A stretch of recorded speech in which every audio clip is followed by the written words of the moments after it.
নমস্কাৰ।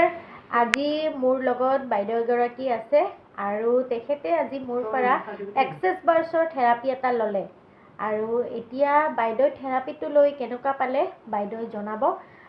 প্ৰথমতে বাইদেউৰ ভৰিৰ বহুত বিষ আছিলে আৰু বাইদেউ মোক বহুত দিনৰ পৰা মাতি আছিলে, কিন্তু আমাৰ ৰমজান মাহ চলি থকাৰ বাবে মই তেওঁক থেৰাপিটো দিব আহিব পৰা নাছিলোঁ। কিন্তু আজি মই এইফালে অহা কাৰণে তেওঁক লগ পাই মই থেৰাপিটো দি দিলোঁ তেওঁৰ ঘৰত আহি। গতিকে তেওঁ আজি থেৰাপিটো লৈ কেনেকুৱা পালে তেওঁ জনাব। নমস্কাৰ। মই আজি বহুত দিনৰ পৰা এই ৰাজমাক বিচাৰি আছিলোঁ, কিন্তু পোৱা নাছিলোঁ। আজি আহিলে, আহি পেলাই মোক থেৰাপিটো দিলে, মই বহুত ভাল পাইছোঁ। মোৰ ভৰিৰ বিষ হৈছিলে, সেইকাৰণে মই ৰাজমাৰ পৰা এই থেৰাপিটো ল'লোঁ। বহুত ভাল পাইছোঁ এতিয়া।